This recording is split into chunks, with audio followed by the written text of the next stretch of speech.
ሰላም ጤና ይስጥልን ውድ የቻናላችን ተከታታዮች የፕሮግራማችን ቤተሰቦች ይህ አብዲራዋ ቲዩብ ነው።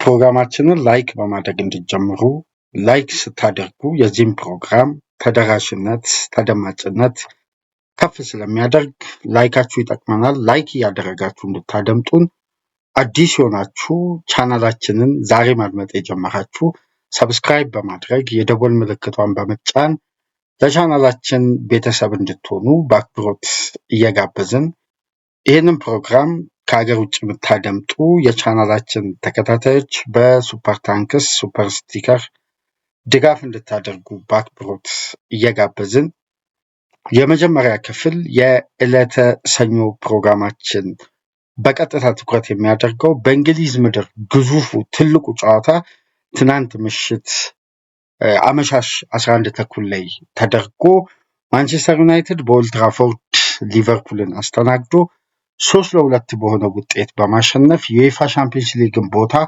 ከወዲሁ ማረጋገጥ ችሏል። ማንቸስተር ዩናይትድ በ2026-27 በቀጣይ የውድድር ዓመት በቀጥታ የቻምፒየንስ ሊግ እግር ኳስ ተሳታፊ የሚሆንበትን ትኬት በቀጥታ መቁረጥ የቻለበትን ጣፋጭ ድል በትናንት ጨዋታ ኦልድ ትራፎርድ ላይ ማስመዝገብ ችሏል። ከእረፍት በፊት በማቲያስ ኩኛ እና ቤንጃሚን ሼሽኮ አወዛጋቢ ግብ ማንቸስተር ዩናይትድ ከእረፍት በፊት ቀዳሚ መሆን ሲችል ከእረፍት መልስ ሊቨርፑሎች ጥሩ ተነቃቅተው በጀመሩበት የመጀመሪያ 15 ደቂቃ ውስጥ በዶሚኒክ ሶቦስላይ እና በኮርሊ ጋክፖ ግብ 2-2 ማድረግ ቢችሉም በመጨረሻም ኮቢ ሜኑ የማሸነፊያዋን ግብ ለዩናይትድ በማስቆጠር እንግዲህ ማንቸስተር ዩናይትድ ከወዲሁ የቻምፒየንስ ሊግ እግር ኳስን በቀሪ 3 ጨዋታ እየቀረው እንግዲህ ማንቸስተር ዩናይትድ የቀጣይ ዓመት የቻምፒየንስ ሊግ እግር ኳስን ተሳትፎ የሚይዝበትን ቦታ ማረጋገጥ ችሏል። ይሄ ለማንቸስተር ዩናይትድ በዘንድሮ ሲዝን አጀማመሩ እስከ ፈረንጆቹ አዲስ ዓመት ድረስ ከነበሩት ተስፋና እውነታ በተቃራኒ የተጠናቀቀ አስደናቂ የማይክል ካሪክ ጊዜ በማንቸስተር ዩናይትድ ቤት የበለጠ በአማረ መልኩ የቀጠለበት ትልቅ ውጤት የተመዘገበበት አስደናቂ ሲዝን ዩናይትድ በካሪክ ስር የሩበን አሞሪምን ስንብት የሩበን አሞሪምን ቦታ በመተካት ዩናይትድን ሲዝን ማትረፍ ችሎ ቡድኑን ለታላቅና ለግዙፉ ውድድር ከ2 ዓመት በኋላ በድጋሚ ተሳትፎ የሚያደርግበትን ትኬት መቁረጥ ችሏል። ይሄ አስደናቂ የማይክል ካሪክ የማንቸስተር ቤት ቆይታ ነው። በግሩም ሁኔታ በአስደናቂ መልኩ ማይክል ካሪክ የማንቸስተርን ሲዝን ተርን አድርጎ እንግዲህ ዩናይትድ በቀጣይ የውድድር ዓመት የቻምፒየንስ ሊግን ቦታ እንዲያገኝ ከተጠበቀው ከታሰበው ከታለመው በላይ የማይክል ካሪክ ጊዜያዊ አሰልጣኝነት የበለጠ ከቡድኑ ጋር እንዲሰነብት በቡድኑ ኃላፊዎች ላይ የበለጠ ጫና የሚያሳድር የካሪክ በተግባር የታጀበ ድልና ውጤት በዩናይትድ ቤት በአማረ መልኩ ቀጥሎ እንግዲህ የእድሜ ልክ የምንጊዜው ሁል ጊዜም ታሪክ የማይሽረው ለወደፊትም አሁንም ያለፉትም ጊዜያት የዩናይትድ ተቀናቃኝ የታሪክ ባላንጣ በሊጉ 2 ኃያላን ክለቦች አሉ፣ የትኛው ይሁን አንደኛው በሚል ሁሌም ክርክር የሚያስነሳው ተቀናቃኙን ሊቨርፑል በማሸነፍ ታሪካዊ ድል ማስመዝገብ የቻሉት። ምክንያቱም ድሉ ለዩናይትድ 2 ነው። አንደኛ ደረጃ ሊቨርፑል ነጥብ ተጋርቶ ቢወጣ እኩል ባላንስ ነጥብ ነው። ቀጣዩን ጨዋታ ሁለቱም ቡድኖች ሲያሸንፉን የቻምፒየንስ ሊግን ደረጃ ማረጋገጥ የሚችሉት ዩናይትድ የቻምፒየንስ ሊግን ቦታ ማረጋገጡ ብቻ ሳይሆን ለሊቨርፑል ተጨማሪ አንድ ጨዋታ የማሸነፍን ግዴታ እንዲይዝ ያስገደደም የዩናይትድ ድል። ስለዚህ ሊቨርፑልን አንድ ስቴፕ በማስቀረት ዩናይትድ አንድ ስቴፕ ከፍ በማለት ነው በትናንትና አመሻሽ ጨዋታ ድል ማስመዝገብ የቻለው። ጨዋታው እንዴት ተመለከታችሁት? የዩናይትድ ጣፋጭ ድል የአርነ ስሎት ሊቨርፑል ሲዝኑ ሙሉ በተመሳሳይ ጉዳይ በሚተቹበት በሚወቀሱበት በሚነሱ ተመሳሳይ ክፍተቶች አሁንም የቡድኑ እድገትና ባላንስ በአግባቡ የትራንዚሽን ዓመት መሆኑን ፍንጭ ሳይሰጥ በዘንድሮ የውድድር ዓመት የአርነ ስሎት ሊቨርፑል በሁሉም ውድድሮች 19ኛውን ሽንፈት በማስተናገድ ከ2004 እና 5 የራፋኤል ቤኒቴዝ የውድድር ዓመት በኋላ በቀጥታ ይህን ሪከርድ የተጋሩበት ሲዝን ሆኗል። እንዲሁም በተጨማሪ 17 የሴት ፒስ ወይም ከሴት ፒስ የተነሱ የዴድ ቦሎችን በማስተናገድ የፕሪሚየር ሊጉ አዲሱ ፎርማት ከተጀመረበት ጊዜ አንስቶ በሊቨርፑል እግር ኳስ ታሪክ በአንድ የውድድር ዓመት 17 የሴት ፒስ ኳሶችን በማስተናገድ የአርነ ስሎት ሊቨርፑል ሌላ አስቀያሚና ደካማ ሪከርድ ማስመዝገብ ችሏል።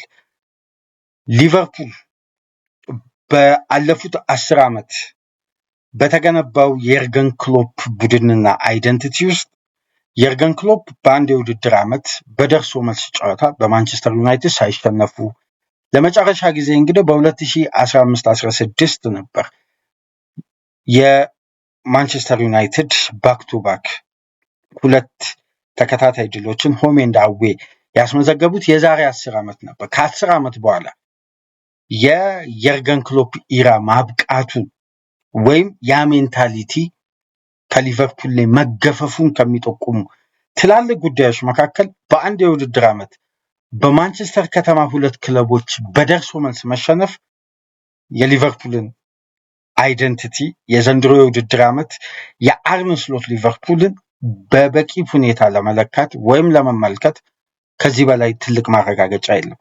የተገነባው የቡድኑ የአሸናፊነት መንገድ፣ ሜንታሊቲ፣ ስፕሪት፣ ካልቸር በአጠቃላይ ከሊቨርፑል የቡድን ስብስብ ያስተሳሰብ ያጫወት ቅርጽ ላይ በአጠቃላይ ሁለመናው ተገፎ መውጣቱንና ክለቡ የራሱን ፊር ፋክተር ማጣቱን በግልጽ በድጋሚ ኦልትራፎርድ ላይ የተረጋገጠበት ነው። ጨዋታው እንዴት ተመለከታችሁት? የዩናይትድ ጣፋጭ ድል የሊቨርፑል ሲዝን በአርነ ስሎት ውስጥ የበለጠ ኪሳራ መሆኑን የጠቆመ ውጤት ኦልትራፎርድ ላይ ተመዝግቧል። ጨዋታው 2 አይነት መልክ ነበረው። የመጀመሪያ 45 ሊቨርፑል እንደ አማተር ቲም ሃይ ስታንዳርድ እግር ኳስ ሲጫወት እንደነበረ ሳይሆን እንደ ሚድል ክላስ ብቻ አይደለም፣ በፕሪሚየር ሊጉ ስታንዳርድ ደረጃ በእንዲህ አይነት ግዙፍ ውድድር ከማንቸስተር ዩናይትድ ጋር የሚደረጉ 290 ደቂቃዎች በሊቨርፑልና ማንቸስተር ዩናይትድ መካከል የላንካሻየር ደርቢ ከፋይናል በላይ የሚጠበቅ ከፋይናል በላይ 3 ነጥቡ ዋጋው የቡድኑን ደረጃ ሊያሳድግ ይችላል፣ ቡድኑን ለዋንጫ ሊያበቃ ይችላል። ግን በሁለቱ ክለቦች መካከል ካለው ራይቨሪ አንጻር ከዋንጫ በላይ የሚጠበቅ ከ3 ነጥብ በላይ የሆነን ጨዋታ ሊቨርፑል እንደ ሚድል ክላስ ክለብ ራሱ ብለነው መጠቆም የሌለብን የማይመጥን የመጀመሪያ 45 ደካማና የወረደ አመቱን ሙሉ ስንመለከተው የነበረው ሊቨርፑል ማንቸስተር ዩናይትድም ይህን አድቫንቴጅ በአግባቡ በመጠቀም 2 ግቦችን በማስቆጠር አድቫንቴጅን መውሰድ ቻለ። ሊቨርፑል ኦርጋናይዜሽኑ የወረደ፣ ኮንሰንትሬሽኑ በአግባቡ ሜዳ ውስጥ ያልተጠበቀ፣ ስለ ባላንስ ስትራቴጂ በደንብ የዚህን ጨዋታ ከፍታ ያልተረዳ ቡድን ሆኖ በመጀመሪያ 25-30 ደቂቃዎች ውስጥ የታየው የሊቨርፑል ፍጹም ኦርጋናይዝድ ያለመሆን ጉዳይ በዘንድሮ ሲዝን ለአንዴ ወይም ለመጀመሪያ ጊዜ ወይም ለመጨረሻ ጊዜ አይደለም፣ ሲዝኑ ሙሉ ስንመለከተው የነበረውን ተመሳሳይ ብቃት ኦልትራፎርድ ላይ ፈርስት ሃፍ ደከሙ።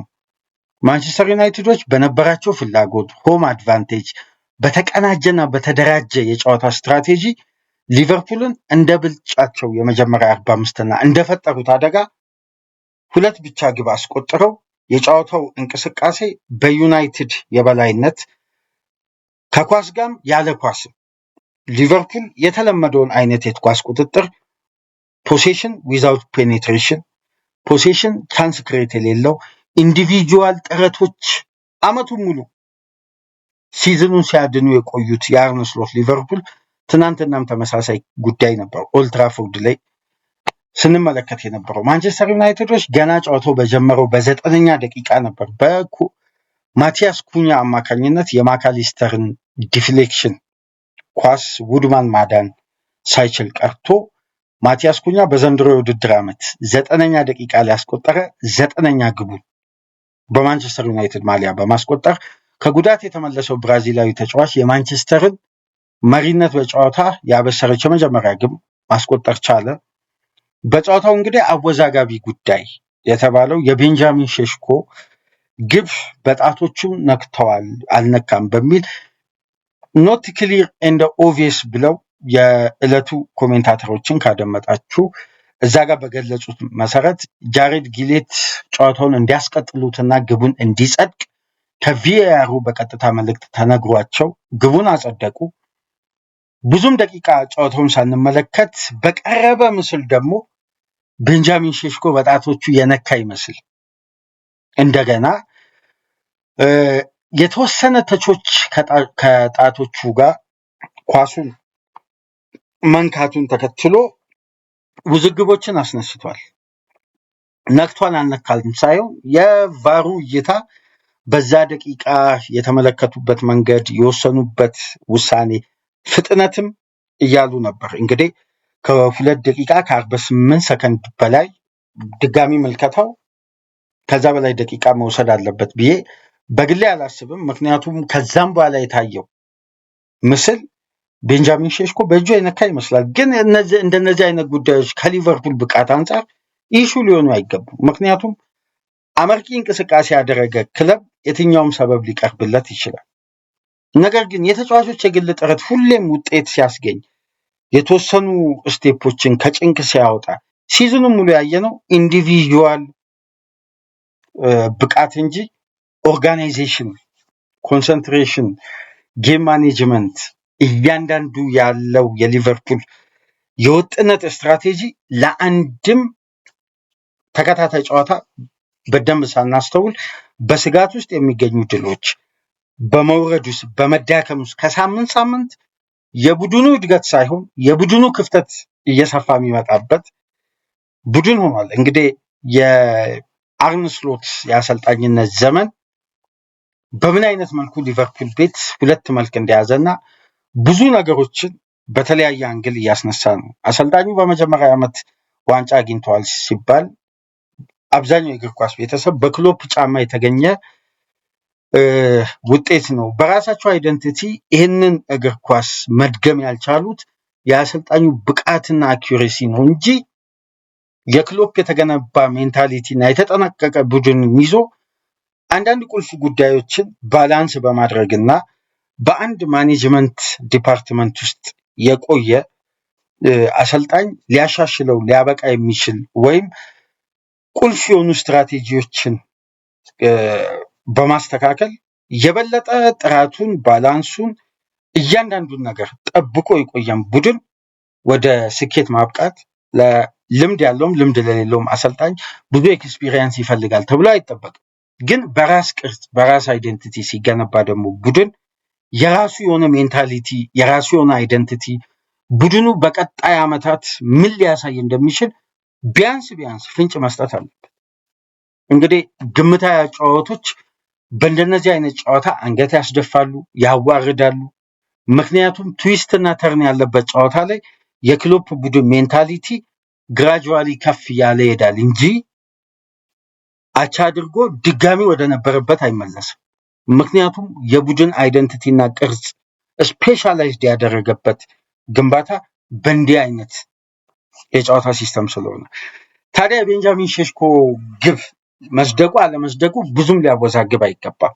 ምክንያቱም በሰዓቱ የቤንጃሚን ሼሽኮ ግብ ቢጸድቅ ባይጸድቅ የሊቨርፑል የጨዋታ ስትራቴጂ እና ቅርጽ አንደኛ ደረጃ የተከላካይ ክፍሉ አቋቋም የሼሽኮ ግብ ሲቆጠር እስቲ የሊቨርፑል ደጋፊዎች ግቡ አካባቢ ፖዝ አድርጉና የነበረው የሊቨርፑል ተጫዋች ቁጥርና የማንቸስተር ተጫዋች ቁጥርን ብትመለከቱ 6 ተጫዋች ለ2 ቦክስ ውስጥ ተገናኝተው አንድ ተጫዋች እንዴት ፖዚሽናል ቤዝድ ሆኖ ያንን ኳስ ዲፌንድ ለማድረግ እንዴት አይቆምም? ይሄ ከምን ጋር የተያያዘ ነው? ስለ ኦርጋናይዜሽን እና የቡድን ስትራክቸር አጠቃቀም ተመልከቱ። ማንቸስተር ዩናይትድ ቤት ያሉ ሁለቱ ሴንተር ባኮች በቅርብ ዓመት ዲን ሄቨን እንደምታውቁት ከአርሴናል አካዳሚ የመጣ ተጫዋች ነው። ሃሪ ማጓየር ለአመታት በሚዲያ የሚጨፈጨፍ ሴንተር ባክ ነው። ግን የጨዋታውን አቅምና ይሄ ጨዋታ የሚፈልገው ሜንታሊቲ የተረዳው የተከላካይ ክፍል የቱ ነው? በኤክስፒሪየንስ የተደራጀ አብሮ በጋራ ረጅም ዓመት የቆዩ ናቸው ወይስ ባላንሱ በታሪክ መምጣት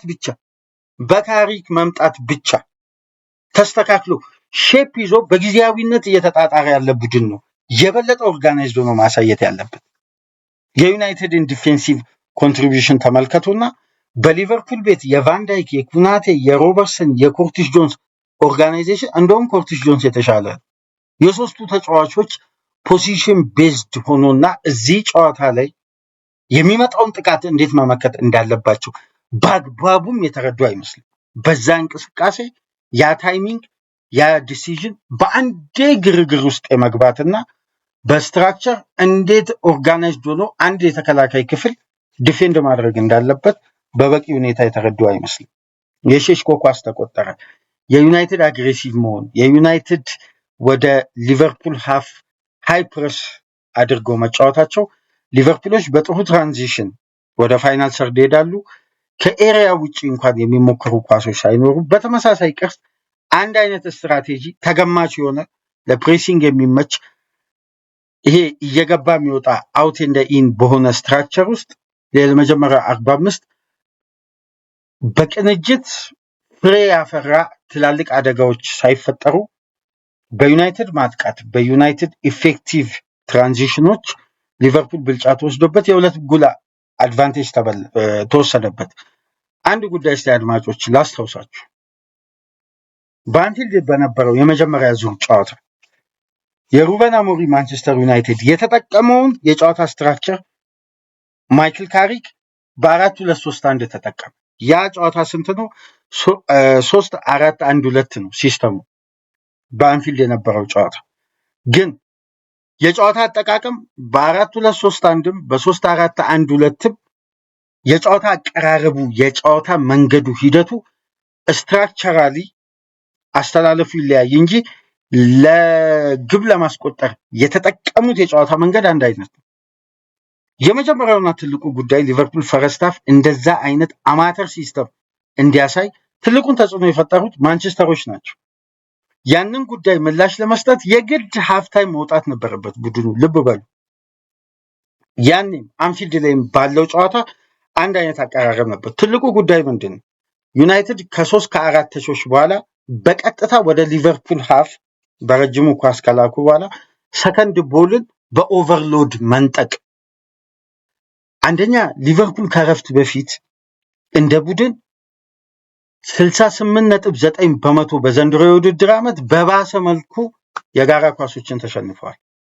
ከተሸነፉት ተጫዋቾች መካከል አንደኛ ላይ የሚገኘው ማነው? ማካሊስተር። ሁለተኛ ላይ የተቀመጠው ማነው? ፍሪፖንግ። በማንቸስተር ዩናይትድ በኩልስ እነዛ ኤሪያዎች ላይ ያሉ ተጫዋቾች በጣም ሻርፕና ኢፌክቲቭ ስለሆኑ የዩናይትድን ማጥቃት የበለጠ ጥራት እንዲኖረው ያደርጉ ነበር፣ ካሰሜሮና ሉክሾ። ስለዚህ ሰከንድ ቦልን ዩናይትድ አሸነፈ። በፍጥነት ባዶ ኤሪያ ላይ ኳስ ይጥላሉ። የሊቨርፑል ሁለተኛው ድክመት አንደኛው ዱዌል ነው። የዩናይትድ ጥንካሬ የሊቨርፑል መዳከም ዱዌል ነው። የጋራ ኳስ ማሸነፍ፣ ሰከንድ ቦልን ማሸነፍ። ሊቨርፑል ኤሪያል ሪከቨሪን ካያችሁ በጨዋታው ጥራት ያለው ኤሪያል ሪከቨር ያደረገ ተጫዋች ቢኖር ዶሚኒክ ሶቦስላይ ነው። የሊቨርፑል ሪከቨር እንደ ትናንትናው አመሻሽ ጨዋታ የመጨረሻ ደካማና ሬንጁ የወረደበት ሳምንት የለም። ምክንያቱም ለምን? አንድ ቦታ ላይ ተሰብስበው በግል የተጫዋቾች ጥረትና ኳሊቲ ለማጥቃት የሚጣጣር ቡድን ነው እንጂ ስለ ኦርጋናይዜሽንና ስትራክቸርማ የተቀናጀ ቡድን እንደነዚህ አይነት እንቅስቃሴዎች ሁሉ በቀላሉ ወደ ግብ አይቀየሩ። ምክንያቱም የጋራ ኳስ ላይ ያሉ እያንዳንዱ ፖዚሽኖች የተጫዋቾች ኮንሰንትሬሽን ነው የሚሆነው። የግድ ሊቨርፑል ኳስ መያዝ የለበትም እኮ ፖሴሽን ለማሸነፍ ያለውን አግሬሲቭ እንቅስቃሴ በሪያክት ማድረግ አለባቸው። ለምንድነው ሶቦዝ ላይ ሁሌም ነጥሮ የሚወጣው? አግሬሲቭሊ ሪያክት ስለሚያደርግ ነው። ይሄ ደግሞ ከቲሙ ሲስተም ጋር አንዳንዴ የግል ጥረታቸውን አሟጠው የሚሰጡ ከአሰልጣኙ ስትራክቸር ውጪ በራሳቸው ፍላጎት ለዚህ ማሊያ ካላቸው ፍቅርና ተነሳሽነት የሚጫወቱ ተጫዋቾች ናቸው ኤፌክቲቭ የሚሆኑት እንጂ በአሰልጣኙ ስትራክቸር የሚጓዙ ተጫዋቾች እኮ በጨዋታው ውስጥ ምን ሊያደርጉ እንደሚችሉ ይታወቃል። ግራቨንበርች ሁሌም ተርን ለማድረግ ነው። በቀላሉ የሜይኑና የካሴሚሮ ፕሬሲንግ ወጥመድ ውስጥ ይገባል። ወደኋላ ለመመለስ የማካሊስተር ፖዚሽናል እንቅስቃሴ በዘንድሮ የውድድር ዓመት የመጨረሻ ከሱ አይነት ኤክስፒሪየንስ ተጫዋች የወረደ ብቃት የበለጠ ትናንትም አመሻሽ ታይቶ አይታወቅም። እነዚህ ሁሉ ክፍተቶች ግን የዩናይትድን ከፍተኛ ጥንካሬና ኦርጋናይዜሽንን ያመጣው ድምር ውጤት ነው። የሊቨርፑልን መዳከም፣ የሊቨርፑልን መውረድ፣ ጥገናዊ ለውጡ ከአሰልጣኝ እስከ ቡድኑ ምርጥ 11 ድረስ እንደሚያስፈልግ በግልጽ ዩናይትድ አጋልጧል። ያውም በትራንዚሽን ውስጥ ያለ ቡድን። የሊቨርፑል ትራንዚሽን በነገራችን ላይ ከማንቸስተር ዩናይትድ ትራንዚሽን ይበልጣል። ዲፓርትመንት ላይ ጥገናዊ ለውጥ ተደርጓል። እነዚህ ለውጦችን እንግዲህ የማቀናጀት የማብቃት የማሳደግ ኳሊቲ ፈጽሞ አመቱ ሙሉ አልተመለከትንም። የዚህ ሁሉ ድምር ውጤት ደግሞ በእንደነዚህ አይነት ግዙፍ ጨዋታዎች ውስጥ ሜንታል ኮንሰንትሬሽን የሚፈልግ ሜንታሊቲ የሚፈልግ በራስ አይደንቲቲ እና የዚህ ቡድን ቅርጽ የዚህ ቡድን አይደንቲቲ ይሄን ጨዋታ ለማሸነፍ ምን አይነት ቱሎች በምን አይነት መንገድ አንድ ቡድን መጠቀም እንዳለበት በደንብ ሲረዳ እንዴት መቅረብ እንዳለበት ያውቃል። ሊቨርፑል አሁንም መሰረታዊ የጨዋታ ስትራክቸር እና ካራክተር የጎደለው ቡድን አሁንም መሰረታዊ። ምክንያቱም የጋራ ኳስ ማሸነፍ፣ ተጫዋች ትራክ ማድረግ፣ ሰከንድ ቦል ላይ ፖዚሽን መጠበቅ አንድ ቡድን ታክቲካሊ ገና ስለ ኦርጋናይዜሽን ከመነሳቱ በፊት እኮ እንደ ጨዋታ ኮንሰፕት አስገዳጅ የሆነ ቅድመ ሁኔታ ነው። ይሄን ያልያዘ ቡድንማ እንዴት ጨዋታን መምራት ይችላል? እንዴት ጨዋታን ማሸነፍ ይችላል?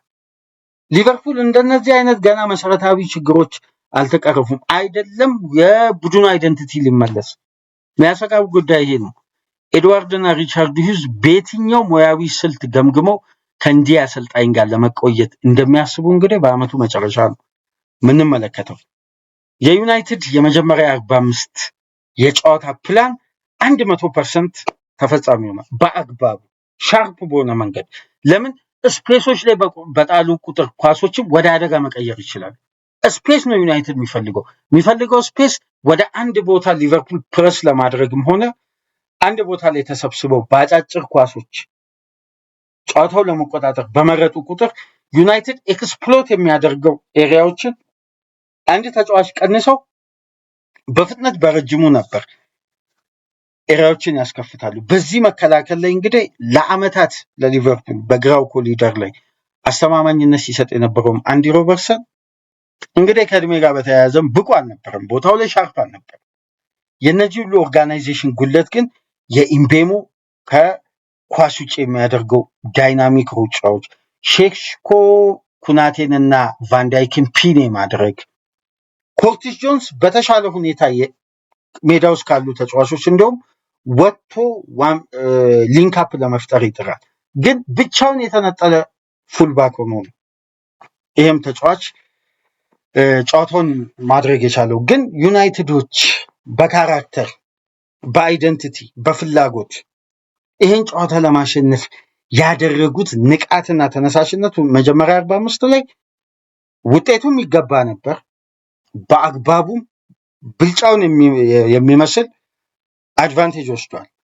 ሁለተኛ 45 ላይ አንድ ጉዳይ ወደ ሁለተኛ 45 ከማለፋችን በፊት ይሄ ጨዋታ ከመጀመሩ በፊት በነገራችን ላይ ሰር አሌክስ ፈርጉሰን በጤንነት ምክንያት በአፋጣኝ ወደ ሆስፒታል ተወስደው ነበርና ጨዋታው ከመጀመሩ በፊት ይሄን መረጃ ተመልክቼ ከባድ ነገር እንዳንሰማ በጣም ደንግጬ ነበር ይሄን መረጃ እንደተመለከትኩ። ምክንያቱም እግር ኳስን በዚህ ደረጃ እንድንወድ ካደረጉ ትልቅ አሰልጣኝ መካከል አንዱ ሰር አሌክስ ፈርጉሰን ነውና ሰር አሌክስ ፈርጉሰን ናቸውና እኛ አሰልጣኝ በፍጥነት ወደ ሆስፒታል ተወስደው ነበርና ከጨዋታውም በኋላ ማይክል ካሪክ መግለጫ ሰጥቶ ነበር። ምናልባት ድረ ጨዋታ ፕሬስ ኮንፈረንሱን ከተመለከታችሁ ይሄ ድል ለሰር አሌክስ ፈርጉሰን ነው ሲል ነበር እና ከዛም በኋላ በነበሩ መረጃዎች ደግሞ ወደ በጥሩ ጤንነት ላይ እንደሚገኙና በሕክምና ላይ እንደሚገኙ ከዛም በኋላ መረጃዎች ወጥተዋል እንጂ ከጨዋታው በፊት በጣም አሳዛኝ ጉዳይ ተፈጥሮ ነበር። በፍጥነት ነበር ሰር አሌክስ ፈርጉሰን ወደ ሆስፒታል የተወሰዱት። ሁለተኛው 45 ተጀመረ። በደም ተመልከቱ። የማንቸስተር ዩናይትድ ስህተት የተፈጠረባቸው ምክንያቶች ሊቨርፑል ያን ሃይ ቴምፖ፣ ያን ሃይ ፕረስ፣ ያን ሃይ የጨዋታ እንደገና አድቫንቴጅን ተርን የማድረግ ብቃትን በደንብ አዳምጡ። ማስቀጠል ያልቻለበት ምክንያት ምንድን ነው? እስቲ በተለየ ሁኔታ የታዘባችሁት። ገና እንደተጀመረ ቤንጃሚን ሼሽኮ ቁርጭምጭሚቱ ላይ ትንሽ ይሄ እንደ ወለምታ አይነት ነገር ስለተሰማው ጨዋታው መቀጠል አልቻለም። በአማድ ዲያሎ ተቀይሮ ገባ። የአማድ ዲያሎ ሚስ ፓስ በቀጥታ ዶሚኒክ ሶቦዝላይ ጋር ኳሷ መጣች። ያ ጥረት ሶቦዝላይ ያገኘበት ስፔስ ላይ ቴክኒካሊ ጄኒውን ስለሆነ ስፔስ አለ፣ ድሪብል ቴክኒኩ አለ፣ ስፒድ አለ፣ አንደኛ ደረጃ ዳይናሚክ እይታ ስላለው ይሄ ተጫዋች በራሱ ጥረት ያችን ግብ አስቆጠረ። ከምን የተነሳ ነው? ከዩናይትድ ስትራክቸራል ስህተት። ግን ያንን ኳስ ሊቨርፑል በዶሚኒክ ሶቦዝላይ በአስደናቂ መልኩ ካስቆጠረ በኋላ ለሁለተኛው ግብ የሳም ላመንስ ቢልድ አፕ ሃይ ፕረስን ተጠቀሙ። ጋክፖ አስቆጠረ። ሊቨርፑል ሪዮኖ በሞሃ እስከሚገባ ድረስ በየመሃሉ በሚሄዱ ኳሶች አግሬሲቭ ሆኖ በተለይ እስከ 68ኛ 70ኛ ደቂቃ ድረስ ጤናማ የሆነ ፕሬሲንግ አየ። ለምንድን ነው ማይዘልቀው? በደንብ አመቱ ሙሉ ስንነጋገርበት የነበረው ጉዳይ ብልጫ ይወስዳል፣ የማይዘልቅ ብልጫ። ይሄ ማለት ምን መሰላችሁ? ተጫዋቾች በውጤቱ ፍላጎታቸው ሲጨምር፣ በውጤቱ ለማሸነፍ ወይም አቻ ለማድረግ ወይም ጥረታቸው በተጋጋለበት ወቅት ላይ የሚያሳዩት ሪያክትና ኢነርጂ ከቡድን ኦርጋናይዜሽን ጋር ስላልተያያዘ ነው ማይቀጥለው። ሁሌም ሶቦዝላይ ምርጥ ሆነ። ሰከንድ ሃፍ በጣም ጥረቱ በተለየ ሁኔታ ታየ። ይሄ ጥረቱ አመቱን ሙሉ አለ። ግን ይሄን ጥረት ወደ ቲም ዳይናሚክስ ሊቨርፑል ለመቀየር አልቻለም። ያልቻለው ስለ ኦርጋናይዜሽኑ መሰረታዊ የጨዋታ ስልት በአግባቡ ወደ መሬት ወርዶ በየትኛው ደቂቃ እንዴት ቴምቦን መቆጣጠር፣ በየትኛው ደቂቃ እንዴት ቴምቦን ጨምሮ ተጋጣሚ በተደናገጠበት ውስጥ ፕሬሲንጉን ጨምሮ አንድ ቡድን የበለጠ የማጥቃት ጥራቱን ከፍ ያደርጋል እንጂ በዛ ግለት፣ በዛ ፍላጎት፣ በዛ ከ2-0 መመራት 2-2 ያደረገ ቡድን እንደገና ዝግ ወዳለ ቴምቦና ኳስ መቆጣጠር ላይ ሲገባ ምንድን ነው የሚያሳየን መሰላችሁ? ግብ እንዳይቆጠርብን ኳሱን ከተቆጣጠርን አደጋ አይፈጠርብንም የሚል እምነት። ይሄ ደግሞ ለአመታት በሊቨርፑል የጨዋታ ስትራክቸር ውስጥ ከኳስ ጋርም ያለ ኳስም ፕረስ በማድረግ ውስጥ የተገነባው ኢንቴንሲቲ በተቃራኒው መንገድ ነው እየሄደ ያለው። ስለዚህ ይሄን አዳፕት ለማድረግ መሰረታዊ የጨዋታ ቅርጾች በሊቨርፑል ቤት አልተዋቀሩም። ጉዳት ምክንያት ሊሆን ይችላል፣ ግን በዚህ ደረጃ አይደንቲቲ ክራይስ እስከሚያመጣ ድረስ ጉዳት ምክንያት አይሆንም። ምክንያቱም ጉዳት እንደ ምክንያት ቢነሳ በመጀመሪያ ደረጃ ሊነሳ የሚገባው 2023-24 የካራቦ ካፕ ፍጻሜ ላይ የዋናው ቡድን 9 ተጫዋቾች በተጎዱበት ስብስብ 1 ቢሊዮን ፓውንድ የወጣበትን ቼልሲን ነው የርገን ክሎፕ ሊቨርፑል በአካዳሚ ተጫዋቾች ያሸነፈው። ስለዚህ ክራይሱ ምንድን ነው? መሰረታዊ ነው። ይሄ በቡድን ግንባታ ውስጥ ጥራት ስለተያዘ ብቻ ወይም ከፍተኛ ኢንቨስትመንት ስለወጣ ብቻ አንድ ቡድን በተቀናጀ ኦርጋናይዜሽን ጨዋታን ያሸንፋል ማለት አይደለም። ማንቸስተር ዩናይትድ ስፔስ አጠቃቀሙ በጣም በማይክል ካሪክ ሻርፕ ሆኗል። ይሄ ቡድን በጣም ሻርፕ ሆኗል። ይሄ ሻርፕ መሆኑ ነው በነገራችን ላይ ከነበረበት ደረጃ ከነበረበት የነጥብ ልዩነት አጥብቦ መጥቶ አሁን ከሁሉም ክለቦች በላይ ሆኖ 3ኛ ደረጃ ላይ ዩኤፋ ቻምፒየንስ ሊግን ቦታ ማረጋገጥ የቻሉ። ምክንያቱም ዩናይትድ በየትኛው ደቂቃ እንዴት ጌም ማኔጅ ማድረግ እንዳለበት በደንብ ለይቶ የሚያውቅ፣ የሜዳውን አጠቃቀም ኢንስትሩሜንታሊ እንዴት ሂደቱን ባላንስ መጠበቅ እንዳለበት ማይክል ካሪክ ያውቃል። ሊቨርፑል ለማግባት የበለጠ ጥረቱ ከፍ ማለት ባለበት ደቂቃ ውስጥ ወረደ። ማንቸስተር ዩናይትድ ወደ ጨዋታው እስኪመለስ ድረስ ሊቨርፑሎች ጠበቁ። ኮቢ ሜኑ ልክ በ2023-24 እንዳደረገው። እኔ በነገራችን ላይ የትናንትናው ጨዋታ ልክ ከ2 ዓመት በፊት በኦልትራፎርድ 2-2 የተለያዩትን ጨዋታ ነው ያስታወሰኝ። ምክንያቱም ወደዛኛው ጨዋታ ያንን ጨዋታ ታስታውሱ እንደሆነ ከረፍት በፊት የሊቨርፑል ከፍተኛ ብልጫ በአንድ ግብ ልዩነት ነበር የመጀመሪያ 45 የተጠናቀቀው። ማንቸስተር ዩናይትድ ወደ ጨዋታው እስኪመለስ ድረስ አንድ ተርኒንግ ፖይንት ይጠብቅ ነበር። ያቺ ተርኒንግ ፖይንት በጃሬል ካውንሳ ፓስ ስህተት ተገኘች። ብሩኖ አስቆጠረ። ዩናይትድ እንዴት ነበር ለሊቨርፑል የመጀመሪያውን 45 ለተመለከተው ሁለተኛ 45 ዩናይትድ በዛ ደረጃ ሰርቫይቭ ያደርጋል ተብሎ አልተጠበቀም። ግን ጨዋታው ላይ መምራት ቻለ ካምባክ አድርጎ በሜኑ አስደናቂ ግብ። ከዛም በኋላ ነው የሳላ ፍጹም ቅጣት ምት ሊቨርፑልን ከሽንፈት የዳረገው። ግን እንደገና ሊቨርፑል ከገባበት ጫና ለመውጣት የነበረው ጥረት ስትራክቸራሊ እና የቡድኑ አንድ ወጥ የሆነ አይደንቲቲ ስለነበር ቢያንስ ውጤቱን ማትረፍ ችሏል 1-1። የትናንትናውስ አድቫንቴጆችን በደቂቃዎች ልዩነት የተመቻቸለት ቡድን ኮምፓክት ሆኖ ለመቆየት የግድ ቴምፖ መውረድ አለበት ወይ? ይሄ እኮ አሁን ግራም ያጋባ ውስብስብ የስሎት ባህሪ። ግን ማይክል ካሪክ በጣም ትልቅ ክሬዲት ሊሰጠው የሚገባ አስተዋይ፣ ንቁ፣ ሜዳ ውስጥ እያለ በአማካይ ስፍራ ላይ እያለ ጨዋታን የሚረዳበትን ኳሊቲ ከሜዳ ከወጣ በኋላ በአሰልጣኝነት ሙያ ያንን ብሬኑ እየተጠቀመ ያለ አሰልጣኝ ነው። በደንብ ልብ ብላችሁ ተመልከቱ። ማንቸስተር ዩናይትድ እኮ ኮቢ ሜኑ አስቆጥሮ ግቧን የጨዋታው የማሸነፊያ ግብ በአስደናቂ የማካሊስተር ደካማና ይህ ኃላፊነት የጎደለው የመጨረሻ ከማካሊስተር ኳሊቲ የማይጠበቅ የወረደ ውሳኔ በሚወስንበት ወቅት ያ እንቅስቃሴ ወደ ግብ ሲቀየር የኮቢ ሜኑ ግብ ሲቆጠር ማንቸስተር ዩናይትድ ምርጥ 11ን ይዞ ከገባቸው ተጫዋቾች ውስጥ በደም ተመልከቱ።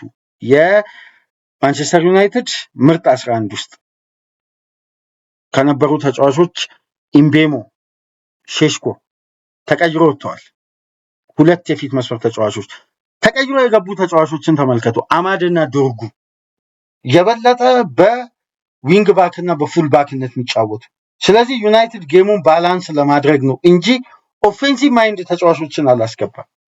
ይሄን ሁሉ ለውጦችን እየተመለከተ የስሎት ሊቨርፑል አንድ አይነት ትራንዚሽን ለማድረግ ነው የሚጥረው፣ ወይም በተመሳሳይ መንገድ ሁሌም ግብ ለማስቆጠር። እንደነዚህ አይነት ጉዳዮች በነገራችን ላይ ኤሪዲቪዚ ላይ ተለምዶ ሊሆኑ ይችላሉ፣ ፕሪሚየር ሊግ ላይ በጭራሽ ሊሆኑ አይችሉም።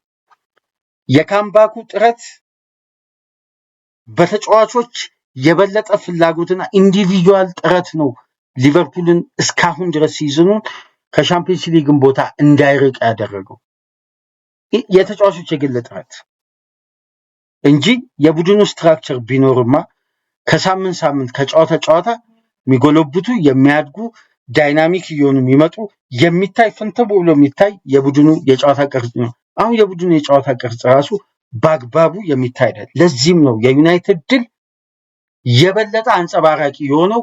ሊቨርፑል ከነበረው ፍላጎት አንጻር ከ25 ደቂቃ በላይ ሻርፕ ሊሆን አልቻለም። በጨዋታው ሙሉ ክፍለ ጊዜ 25 ደቂቃ ነው ሊቨርፑል ሻርፕ ሊሆን። የቀሩትን ደቂቃዎች ተመልከቱ። የሰቦዝ ላይ ግብ ኢንዲቪጁዋል ጥረት ነው። የጋክፖ የላመንስ ስህተት የሰቦዝ ላይ እዛ ቦታ ላይ ፈጣን ውሳኔ ጋክፖ ግብ ማስቆጠር ቻለ። ከዛም በኋላ የሊቨርፑል ትላልቅ አደጋዎች የተፈጠሩትን ኳሶች ብታዩ የሪዮን ጎሞሃ የግል ጥረት ነው። በቡድን ቅርጽ ሊቨርፑል ያገባቸውን ግቦች እስቲ አስታውሱን በኮሜንት መስጫል። በስትራቴጂክ ሄዱ። ይሄ በጣም በጣም አሳሳቢነቱ ጥልቅ ያደርጋል። ዩናይትድስ መብቴዎቹ በግልጽ ይታወቃሉ። የካሰሜሮን ቦታ በአስተማማኝ መልኩ ከአንድ በላይ ተጫዋች በማምጣት መተካት፣ የተከላካይ መስመሩን የሴንተር ባክ ፊትነሱ አስተማማኝ የሆነ አመቱ ሙሉ መጫወት የሚችል የኋላ መስመር ኤክስፒሪየንስ ያለውን ተጫዋች እና በቀኝ ፉልባክ በኩል አስተማማኝ ፉልባክ ካመጣ አንድ የፊት መስመር ተጫዋች ከጨመረ ዩናይትድ በ4-5 ጥራት ባለው ተጫዋች ቡድኑ ጥንቅቅ ያለ ተፎካካሪ ቡድን እንደሚሆን በግልጽ ይታያል ሜዳ ውስጥ። ምክንያቱም ስትራክቸሩ፣ አጫወቱ፣ ፍላጎቱ የቡድኑ ዳይናሚክ ነው። አሁን የማጎልበትና ጥራቱን የማዘመን ዴብዙን የማሳደግ ጉዳይ። እዚህ ላይ ደግሞ የኮቢ ሜኑ ኳሊቲ ቴክኒካሊ ያላቸው አቅም ጨዋታን የመረዳት በዚህ እድሜ ኳሊቲ ለማመን የሚከብድ ምን አይነት አስደናቂ ኮቢ ሜኑን ነው ትናንትና ያየነው። ሙሉ 90 ደቂቃ አንድ ተጫዋች እንዴት በተመሳሳይ ኢነርጂ ጌሙን መምራት ኮንትሮል ማድረግ ይችላል? ሰቦዝላይን፣ ግራቨንበርክን፣ ማካሊስተር ያሉበት የአማካይ ክፍልን በሜኑ የቴክኒክ አቅም ብልጫ ሲወሰድበት ከዚህ በላይ ማድነቅ የተለየ የእግር ኳስ እይታ አይፈልግም። ሜኑ ትናንትና አስደናቂ የኮንትራት ድል ነበር ለኬቡ ሜኑ። ያለፈው ሳምንት የ5 ዓመት ተኩል ኮንትራት ፈረመ እስከ 2031 ከ20,000 ፓውንድ ወደ 150,000 ፓውንድ ደሞዙ አደገ። በዚህ ሳምንት የኮንትራት ማረጋገጫ ሰነዱን ነው እንግዲህ ኦልትራፎርድ ላይ የሰጠው። ከ50 ጨዋታ በኋላ ግብ ማስቆጠር ቻለ። ምን አይነት አስደናቂ ሜኑን! ይሄ ተጫዋች አሞሪም ቢቆይ የጥር የዝውውር መስኮት ላይ ለቆ ነበር። የካሪክ መምጣት የሜኑን ማንሰራራትና የዩናይትድ የድልና የብስራት ጊዜ መምጣቱን ካሪክ በሮቹን ሁሉ ነው የከፈተው። ያ የዩናይትድ በር የተዘጋው በእግር ኳሳዊ ፍልስፍና ኤክስፐሪመንታል ላብራቶሪ ያደረጉትን ቡድን ወደ ፈርጊ አይደንቲቲ መመለስ ቻለ። ይሄ ነው የቡድን አይደንቲቲ ማለት። ዩናይትድ እኮ በዚህ የዘንድሮ የውድድር ዓመት በማይክል ካሪክ ስር ሲቲን አሸንፏል፣ አርሴናልን አሸንፏል፣ ቼልሲን አሸንፏል፣ ሊቨርፑልን አሸንፏል። እነዚህን ቶፕ ፎር ቶትናምን፣ ቪላን ጨምሮ። ታዲያ ዩናይትድ ምንድን ነው ከዚህ በላይ ካሪክ በዚህ ቦታ በዚህ አሰልጣኝነት ፖዚሽን ላይ እንዲቆይ ምን የተለየ ነገር ማድረግ አለበት? እነዚህን ቶፕ 6 ክለቦችን በአግባቡ ቅጣት መስጠት ችሏል። በአግባቡ አስተማማኝ በሆነ መልኩ አንድም ጨዋታ በተለየ ሁኔታ ተነስቶ አይ ይሄን ያሸነፈውማ በእድል ነው የሚባል አንድም ጨዋታ የለም። በዩናይትድ አይደንቲቲ ነው ፊገር አድርጎ ማሸነፍ ይቻላል። ስለዚህ ለሊቨርፑል ቀጣይ ጊዜያት ለውጡን ከአሰልጣኙ ስር ነቀል እስካላደረጉ ድረስ በዚህ አሰልጣኝ ውስጥ ሊያድጉ ሊሻሻሉ የሚችሉ ዳይናሚክ ሆኖ ሊቨርፑል የአምናውን አይነት ካራክተር ይዞ ይመጣል የሚለው ጉዳይ አንዳንዴ ብዙ ከማሰብም ብዙ መጨነቅ ሊመጣ ይችላል ለሊቨርፑል ደጋፊዎች። አሁን አብዝተን የምንመለከተው የሊቨርፑል አይደንቲቲ የበለጠ ወደ አደጋ የሚጠቁም። አንድ ጉዳይ ግን በደንብ ከታዘባችሁ አሌክሲስ ማካሊስተር ለዚህ ማሊያ መጫወት ምን ማለት እንደሆነ በአግባቡ የተረዳ አይመስለኝ፣ ወይም ይሄ ተጫዋች ምን ነካው የሚያስብል። ትናንትና በበለጠ የአሌክሲስ ማካሊስተር በሊቨርፑል ቤት ቆይታው የመጨረሻ ደካማ ብቃቱ የታየበት ጨዋታ፣ በጣም ደካማና የወረደ በጣም የወረደ። እንደውም የሆነ ሰዓት ጨዋታውን እየተመለከትን አጠገባችን ጋር ካሉ ወዳጆቻችን ጋር ከቤተሰቦቻችን ጋር አንዳንድ ሀሳቦችን ስንለዋወጥ ኮርቲስ ጆንስን ወደ አማካይ ስፍራ አድርገው ለምን ጆይ ጎሜዝን ቀኝ ፉልባክ ላይ አላስገቡም? ይሄ የማካሊስተር ፖዚሽን አጠባበቅ ተገቢ አይደለም። ሶስቱን ኳስ በነገራችን ላይ የገባው በማካሊስተር ቀጥተኛ ስህተት ነው። በነገራችን ላይ ከታዘባችሁ አላውቅም። ሶስተኛውን ግብ ሁላችሁም ስላያችሁ ነው። የመጀመሪያው ግብ ሲቆጠር ማካሊስተር ስፕሪንት ማድረግ ያለበትን ኳስ ላይ ነው የማቲያስ ኩኛ ኳስ። ኳሷ እኮ በጣም ጥንካሬ ኖራት አይደለም፣ ግን አንድ ኳስ ዲፍሌክሽን ሲሆን ጥንካሬ ካለው በጣም ርቆ ነው ዲፍሌክሽኑ። ይሄ የተደረበው ተጫዋች የበለጠ የኳሱን እንቅስቃሴ መቀየር ይችላል።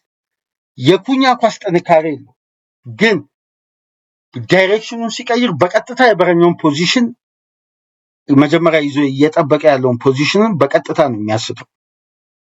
ግን ማካሊስተር እስቲ የመጀመሪያውን የኩኛን ግብ ስሎ አድርጉትና እዩ። ስፕሪንት ቢያደርግ ብሎክ ማድረግ የሚችለውን ኳስ ነው ባለበት ፖዚሽን አንድ ስቴፕ ነው ፈቀቅ ብሎ ጀርባውን የሰጠውና ዲፍሌክት የሆነው። ሁለተኛው ኳስ ሲቆጠር በደንብ ተመልከቱ። በዲየጎ ዳሎት ፖዚሽን ላይ ኳሱን ለፍሎሪያን ቪዝ በሶስት ተጫዋቾች መሀል ላይ ፓስ አደርጋለሁ ሲል የተነጠቀ ኳስ ነው በመልሶ ማጥቃት ማንቸስተር ዩናይትድ ያስቆጠረው። ሶስተኛው ግብ ላይ ኦቪየስ እና ክሊር የሚባለው ልክ እንደ ቫሩ የሚታይ ኳስ ነው። የወረደ ኤክስፒሪየንስ ማለት ማካሊስተር ፈጽሞ ልክ አይደለም ዘንድሮ ሲዝን። በጣም ለሊቨርፑል ውድቀት አንደኛው ማሳያ ሊቨርፑል ዲስትሮየር ብቻ አይደለም ያስፈልገው፣ ፓሲቭ ፓሰርም ያስፈልገዋል። ስለዚህ ሊቨርፑል እድሳቱን ማስፋት አለበት። ወደዚህ ጨዋታ ግን ሲመጡ ሊቨርፑል እንደ ቡድን ሳላን አለመያዙ፣ ኤኬቲኬን አለመያዙ፣ ኢሳቅ ግሮይን ኢንጁሪ ከጨዋታው በፊት ደጋግሜ ትናንት በነበረን ቅድመ ጨዋታ ግምገማ ከየትኛው ሚዲያ በፊት ቀድሜ ስነግራችሁ ነበር። የኢሳቅ ጉዳይ ጉዳት አስተናግዷል እየተባለ ነው። አድማጮች ተከታተሉ። እርግጠኛ አይደለሁም፣ ግን ኢሳቅ የተጎዳ ይመስለኛል ስላችሁ ነበር። አሌክሳንደር ኢሳቅን አጡ። ኮነር ብራድሊ፣ ሌሎች ተጫዋቾች በየዲፓርትመንቱ አሊሰን ቤከር፣ ማማርዳሽቪሊ፣ አንደኛውም ሁለተኛውም ግብ ጠባቂ የለም። በችግር ውስጥ ያለ ቡድን ግን መፍትሄ ለማምጣት የነ ጀርሚ ፍሪፖንግ ከ10 ዱዌልስ 2 ያሸነፈ 8 ዱዌልስ የተሸንፎ ሊቨርፑል 8 ፖዚሽን በጀርሚ ፍሪፖንግ ምክንያት ሊቨርፑል አጥቷል ማለት 8 ዱዌሎችን መሸነፍ ማለት ከባድ ነው። አንድ ጨዋታ ላይ አንድ ተጫዋች ከ10 የጋራ ኳሶች 8ቱን ከተሸነፈ ሜዳ ውስጥ የተጫዋች ቻሌንጅ ጨዋታ ውስጥ ያለው የዚህ ተጫዋች ተሳትፎ በጣም አሳሳቢ ነው ማለት ነው። ዩናይትድ ግን ሻርፕ ነው። የማጓየር የኋላ መስመር ደጀን፣ የሉክሾ ወጣቷ ተጫዋች ሲያደርጉት የነበረው ጥረትና አስተዋጽኦ የነ ብሩኖ ፈርናንዴስ በዚህ እድሜው ሙሉ ሜዳውን እየተሽከረከረ የሚያምስ ተጫዋች ሆኗል ብሩኖ። ዩናይትድ ፍጹም አስደናቂ ነበር። ውጤቱም ይገባው ነበር ስትራክቸራሊ ኦርጋናይዝድ ስለሆነ። በነገራችን ላይ ከጨዋታው በኋላ ፖል ጆይስ የዘ ታይምሱ ዘጋቢ አንድ ትልቅ ዘገባ ይዞ ወጣ። ጨዋታው ከተጠናቀቀ ከ5 ሰዓት ከ6 ሰዓት በኋላ መሐመድ ሳሌህ ሊቨርፑል ካልቸርና ስትራክቸር ወዴት እየሄደ እንደሆነ በጣም አስጨንቆታል ይላል። ይሄን እንዳስጨነቀው ቀደም ብሎ ያኔ በነበረው ከአሰልጣኙ ጋር እሰጥ አገባ ውስጥ በገባበት ወቅት መናገሩ አሁን ላይ ሊያስደንቅ አይገባም አሉ። ሁሉም አሁን የአርነ ስሎት ሲዝን በብዙ ውጣ ውረዶች ትራንዚሽን ላይ ነው። እንደነዚህ አይነት ጥገናዊ ለውጥ፣ እንደዚህ አይነት ዝውውር ምክንያት ሲደረድሩ የነበሩ ሚዲያዎች ሁሉ አሁን እየተቀበሉ ምክንያት አልባ። ምክንያቱም በየሳምንቱ ምክንያት አላቸው ስሎት። በዚህ ሳምንት ግን ምክንያት አልባ ነው ሽንፈታቸው። የእሳቸው ድክመት እንደሆነ አውቆታል። አንድ ቡድን ፊዚካሊ በደንብ ፊት ሆኖ የጨዋታ ስትራክቸርን ሪያክት ካላደረገ፣ ፕሪሚየር ሊግ እኮ ነው፣ ፊዚካል ሪያክት ይፈልጋል። ቴክኒሻኖች ብቻ የጨዋታ የመፍትሄ ጉዳይ ሊሆኑ አይችሉም። ፊዚካሊ ስትሬንግዛቸው አስተማማኝ መሆን አለበት። ዩናይትድ ሊቨርፑል ላይ ከ10 ዓመት በኋላ ደርሶ መልስ ድል ሲያደርግ ከሁለቱ ጨዋታ መሃል ላይ ዩናይትድ ምን ያክል ዳይናሚክሊ መቀየሩን የምታስተውሉትና ሊቨርፑል እዛው ወደ ታች እየወረደ እንደሆነ የምትመለከቱት። ሊቨርፑል በአንድ አይነት መንገድ በዩናይትድ ደርሶ መልስ ጨዋታ ተሸነፈ። ተመልከቱ፣ የመጀመሪያውን ጨዋታ ሊቨርፑል ሲሸነፍ ከነበረው ብቃት ምንም ፈቀቅ ሳይል እዛው ነው ያለው። ማንቸስተር ዩናይትድ አሰልጣኝ ቀይሮ አስተማማኝነት ዋስትና ሰጥቷል ለደጋፊው። ስለዚህ ይህ ጉዳይ ነው እንግዲህ በጥልቀት ሊጠና የሚገባው። አሰልጣኙ ሊቨርፑልን አሁን ወደፊት መግፋት ይችላሉ የሚለው እምነት እንዲሁ በጭፍን የሚታይ ካልሆነ በስተቀር አሁን ከዚህ ጨዋታ በፊትም በኋላም የማርኮ ሴኔሲን ጉዳይ የበለጠ ለማጠናቀቅ አክቲቭ ሆነው እየሰሩ ነው። ብራድሊ ባርኮላን፣ ያኒ ዲያሞንዴን፣ አደም ዋርተንን። ሊቨርፑል በደንብ ግራውንድ ወርኮችን ከበስተጀርባ እየሰራ ነው። በዚህ አሰልጣኝ ግን የትኛው ተጫዋች ቢመጣ ነው የሊቨርፑልን ችግር ስትራክቸራል እና አይደንቲካል ችግር ያለበትን ቡድን መብት የሚሰጡት? የአሰልጣኙ አጫወት ነው የትም ፈቀቅ የማያደርገው። የተጫዋች ጥራት ችግር ሊቨርፑል የለበትም። በዚህ ቡድን ፈቀቅ ያላደረገ አሰልጣኝ እሺ፣ ጉዳቶች አሉ። ሲዝናል ሪቪው ሲታይ በአንድ ጨዋታ በአማካይ 3 ተጫዋቾችን አቶ የሚጀምር ቡድን ነው ከሌላው ቡድን በተለየ። እነዚህ ሁሉ ምክንያቶችን እኮ ክሎፕ አንድ አሰልጣኝ በችግር ውስጥ መፍትሄ ካላመጣ ምኑን አሰልጣኝ ነው? እኔ አሁን አንድ የማይመለስልኝ ጉዳይ አሰልጣኝ እንዲባል የሌሉትን ነገሮች እኮ ከማውራት ይልቅ ባሉት ነገሮች መፍትሄ ማምጣት እኮ ነው አሰልጣኝ የሚያስብለው። አሁን እኔ በግሌ ቱኸልን የማላደንቅበት ዋነኛ ምክንያት ይሄ ነው። ቱኸል የኔ ምርጫ አይደለም። ያጫወት ሲስተሙ፣ ማኔጅመንቱም፣ ሁሉም ነገሩ የቱኸል አስተማማኝነት የጎደለውና ጥራት ላይ ጥገኛ እንደሆነ የምትመለከቱት ሁሌ ውጤት በጠፋ ቁጥር የሚያቀርበው ሰበብ ስለ ስኳድ ዴብዝና ስለሌሉት ነገሮች ነው። አንድ አሰልጣኝ የሌለውን ኳሊቲ ለቀጣይ ዓመት ዴብዙ እንዲያጠናክር ያን ቦታ ላይ ምን አይነት የመፍትሄ ሀሳብ አምጥቷል ነው አሰልጣኝ የሚያስብለው። አንጅን ፖስተኮግሉ እኮ 14 ተጫዋች ተጎድቶባቸው ዩሮፓ ሊግን አንስተዋል። 14 እንዴ! የሚካኤል አርቴታ አርሴናል አምና ያ ሁሉ ተጫዋች ተጎድቶበት ሁለተኛ እኮ ነው የወጣው። እስከ ዩኤፋ ሻምፒየንስ ሊግ ሰሚ ፋይናል ድረስ መሄድ ችሏል። ማንቸስተር ሲቲ አምና ያ ሁሉ ተጫዋች ከክለቡ በጎደለበት በጠፋበት ኢነርጂ በታጣበት ወቅት እኮ ፔፕ ጋርዲዮላ የፈረንጆቹ አዲሱ ዓመት ከገባ በኋላ በርካታ ነጥብ ያሳካው ቡድን ማንቸስተር ሲቲ ነው። እያንዳንዱን ጉዳይ ማንሳት እንችላለን። ኤንዞ ማሬስካ ስንት ሳምንት ነው በፓልመር ብቃት መውረድ የተከላካይ ክፍሉ ሮቴሽን ይመስል በርካታ ተጫዋቾች እየተጎዱ ቶፕ ፎርን አጠናቀቁ፣ ኮንፈረንስ ሊግን አነሱ፣ ወርልድ ካፕን ማሳካት ቻሉ። የተሟላ ስብስብማ አንድ አሰልጣኝ ከያዘ እኮ በተገነባ ስትራክቸር ውስጥ ፍሬ ማምጣት አይከብደውም። ያንን ደግሞ ራሱ ኔዘርላንዳዊው አምና አሳይቶናል።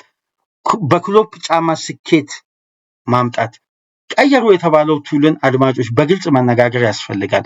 ምንም እዚህ ጋር መደባበቅ ወይም ስሎት የተለየ ትልቅ አሰልጣኝ ሆኖ አይደለም። ግልጽ ማውራት ያስፈልጋል። አንደኛ የተጫዋቾችን የፊትነስ ደረጃ ነው ማሳደግ የቻሉት ክሎፕ የተቸገሩበትን ብቸኛ ነጥብ። ሁለተኛ የሊቨርፑልን የሎው ብሎክ ስትራክቸር ከጆኒ ሂቲንግ ጋር በማድረግ ሊቨርፑል ግብ የማይቆጠርበት የበለጠ ኮምፓክት የሆነ ቡድን ለመገንባትና የኋላ መስመሩን ላለማስደፈር የመረጡት የመከላከል ስትራክቸር አመርቂ ሆኖ ነው። ሮበርትሰንና አርኖልድ ኦቨርላፕም አንደርላፕም እንዳያደርጉ ወይም ኢንቴንሲቲውን በመቀነስ በቃ ትልቅ ኳሊቲ ያመጡ። በእነዚህ ሁለት ምክንያቶች ናቸው ከክሎፕ ቡድን በሲስተማቲካሊ ማሳደግ የቻለ። አምና እኮ መሐመድ ሳላህ እኮ ሲናገር ነበር እኮ እኛ በቅርብ ዓመት ውስጥ እንደነዚህ አይነት ጉዳዮችን ለቃቅመን ከተመለከትን ብዙ ነጥቦችን ልና ከክሎፕ ቡድን እኮ ብዙ የተለየ የምንሰራው ስራ የለም ሲል ነበር። ምንድነው የተቀየረው? የትሬኒንግ ሰዓቱ ተቀይሮ ተጫዋቾች ፊዚካሊ ፊት እንዲሆኑ በጂም የሚሰጠው አሰራር ትንሽ ከፋል። የክሎፕ ኢንቴንሲቲ አመቱን ሙሉ ፊዚካል ስለሚፈልግ ፕሪሲዝኑን 100% አማጦ መጠቀም አለበት። ፕሪሲዝን ተበላሸ፣ የሊቨርፑል ውጤት ይበላሽ። የሊቨርፑል ቀጣይ ጊዜያት በስሎት ውስጥ በጣም በስጋት የተሞላው። ይሄን በግልጽ ማሰብ በግልጽ መናገርም ያስፈልጋል እና ለማንቸስተር ዩናይትድ ደጋፊዎች እንኳን ደስ አላችሁ ወደ ዩኤፋ ሻምፒየንስ ሊግ እግር ኳስ ስለተመለሳችሁ።